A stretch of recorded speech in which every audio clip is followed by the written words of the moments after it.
Známy slovenský horolezec Reinhold Chopok, tiež známy ako popradský žrebec, sa stratil pri pokuse zdolať najvyššiu horu sveta Mount Everest. Po 13 dňoch sa našiel na nečakanom mieste. To, čo začalo ako klasická výprava na Everest, sa zvrtlo v boj o život. Pre deň výpravy sa totiž nečakane zhoršilo počasie a horolezec sa pri pokuse o zdolanie vrcholu stal nezvestným. V Nepále prebieha záchranná akcia po zmiznutom horolezcovi. Hľadali sme ho na viacerých miestach, ale nikde nebol.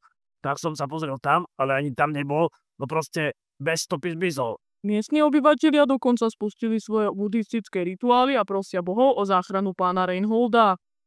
Ja som tam bol hore a ja som mu hovoril, on bude za tou kladibudkou, za základným táborom doprava a on odbočil doľava.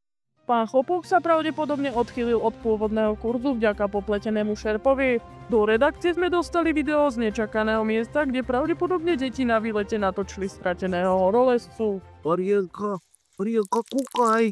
Ako ja cíkam. Ale je to ten stratený horolezca, čo nám Ocko o ňom rozprával.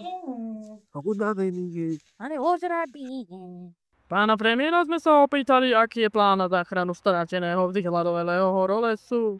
Ak ho stretnem, tak tento rožok namažem masom a mu ho vopchám do huby.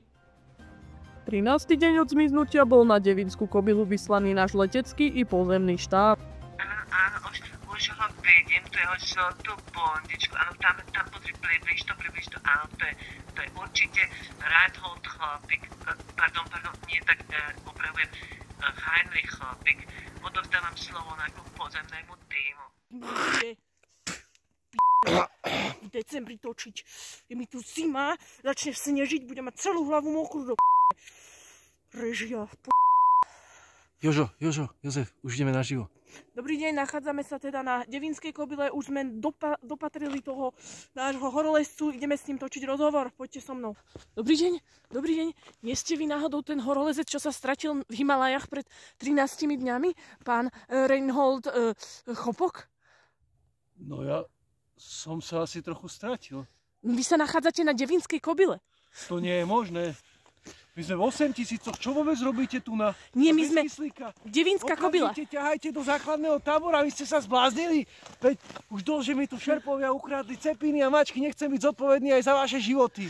Je to pravda, že ste ukradli toho horolezcu? Tak, keď tak vraví, tak asi hej, ale ja som nevedela, že to horolezec, že to je Panna Mária, on sa zjavila, že tak svietil na žlto a vy tu môj manžel, lebo nemáme čo to húby dať, deti sú chore, zobral mu tie kladiva, tie papuče, čo tam mal a predal to potom na zberoch za 150 korún. No. Ďakujeme za rozhovor.